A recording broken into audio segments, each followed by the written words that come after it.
ગુજરાત ગૌરવ દિને મુખ્યમંત્રી શ્રી ભૂપેન્દ્ર પટેલે પંચમહાલ જિલ્લાને ₹644.72 કરોડના વિકાસકામોની ધરી ભેટ. મુખ્યમંત્રી શ્રી રાજ્યનો કોઈપણ વિસ્તાર સર્વગ્રાહી વિકાસથી વંચિત ના રહે તેવું સુદૃઢ આયોજન વડાપ્રધાનશ્રીના દિશાનિર્દેશમાં કરાયું છે. ગુજરાતમાં મુખ્યમંત્રી તરીકે શ્રી નરેન્દ્રભાઈ મોદીના નેતૃત્વ બાદ થયેલા વિકાસ અને તે પૂર્વે વિકાસ વચ્ચેના અંતર આજે સ્પષ્ટ જોઈ શકાય છે. ગરવા ગુજરાતીઓ ઉન્નત મસ્તકે ગર્વપૂર્વક કહી શકે છે કે એ પ્રકારે ગુજરાતને તમામ ક્ષેત્રોમાં વિકાસના નવા સીમાચિહ્નો સ્થાપિત કર્યા છે. વડાપ્રધાનશ્રીએ કંડરાયેલી વિકાસની કેડી ઉપર ગુજરાત આજે મક્કમ ગતિએ આગળ વધી રહ્યું છે. મુખ્યમંત્રી શ્રી ભૂપેન્દ્ર પટેલે પાવનધરા પંચમહાલ ખાતે ગુજરાત ગૌરવ દિવસની રાજ્ય કક્ષાની ઉજવણીનો પ્રારંભ નાગરિકોને ₹644.72 કરોડના વિકાસ કામોની ભેટ આપીને કરાવ્યો હતો.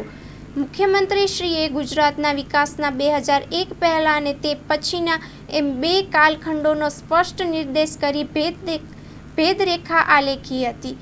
આ પરિક્ષેપમાં તેમણે જણાવ્યું હતું કે શ્રી નરેન્દ્રભાઈ મોદીના ગુજરાતના મુખ્યમંત્રી તરીકેના નેતૃત્વ બાદ થયેલા વિકાસ અને તે પૂર્વેના વિકાસ વચ્ચેનું અંતર આજે સ્પષ્ટ જોઈ શકાય છે. રાજ્યનો કોઈપણ વિસ્તાર સર્વગ્રાહી વિકાસથી વંચિત ના રહે તેવું સુદૃઢ આયોજન વડાપ્રધાનશ્રીના દિશાનિર્દેશમાં કરાવ્યું છે. વિવિધ 85 જેટલા વિકાસ પ્રકલ્પોનું લોકાર્પણ ખાતમુહૂર્ત કર્યું હતું. મુખ્યમંત્રીશ્રીએ ગોધરામાં ₹5.5 કરોડ ઉપરાંતના ખર્ચે નિર્માણ થયેલ પોલીસ મહાનિરીક્ષકની કચેરીનું લોકાર્પણ કર્યું હતું. મુખ્યમંત્રીશ્રીએ ગુજરાત પોલીસ એક્સપો 2025 અંતર્ગત યોજાયેલ શસ્ત્ર પ્રદર્શનની મુલાકાત પણ લીધી હતી. મુખ્યમંત્રીએ સ્પષ્ટ જણાવ્યું છે કે પહેલા આખા વર્ષના જિલ્લાના વિકાસકામોના બજેટ જેટલી રકમના વિકાસકામો આજે એક જ દિવસમાં લોકોને આપવામાં આવી રહ્યા છે. રાજ્યમાં આરોગ્ય, શિક્ષણ, પીવાના પાણી, માર્ગો, વીજળીની સુદૃઢ વ્યવસ્થા કરવામાં આવી છે. વડાપ્રધાનશ્રીએ કંડરાયેલી વિકાસની કેડી ઉપર રાજ્ય સરકાર મક્કમ ગતિએ આગળ વધી રહી છે. રાજ્યમાં અંબાજીથી ઉમરગાંવ સુધી પૂર્વ વિસ્તારમાં વનબંધુ કલ્યાણ યોજનાએ આરોગ્ય સુખાકારીના નવા દ્વાર ખોલ્યા છે.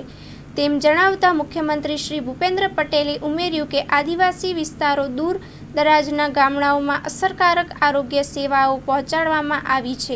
જે અંતર્ગત પંચમહાલ જિલ્લાના મોરવા હડફમાં 100 બેડની સબ ડિસ્ટ્રિક્ટ હોસ્પિટલ શરૂ કરવામાં આવશે, જેનાથી ગામડાઓ નજીકના સ્થળે લોકોને આરોગ્યની વધુ સારી સેવાઓ મળી રહેશે. ભારે ટ્રાફિક અને વધુ અવરજવરવાળા 12 માર્ગોને ગરવી ગુજરાત હાઈસ્પીડ કોરિડોર બનાવવા ચાલુ વર્ષના બજેટમાં જોગવાઈ કરવામાં આવી છે. તેનો ઉલ્લેખ કરતા તેમણે કહ્યું કે સંતરામપુર મોરવા હડફ માર્ગને ₹676 કરોડના ખર્ચે હાઈસ્પીડ કોરિડોર બનાવવામાં આવશે, જેથી આ વિસ્તારના 3 લાખ નાગરિકોને રાજસ્થાન, મધ્યપ્રદેશ, માનગઢ હિલ અને એસયુ જવા માટે ઝડપી પરિવહન ઉપલબ્ધ થશે.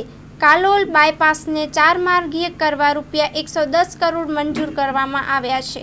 આદિજાતિ વિસ્તારોમાં પ્રધાનમંત્રી ગ્રામ સડક યોજના હેઠળ નિર્માણ થયેલ 171 માર્ગોના રિફેસિંગ માટે ₹250 કરોડ મંજૂર કરવામાં આવ્યા હોવાનું તેમણે ઉમેર્યું હતું. Report by Chamansingh Chauhan, Panchmahal.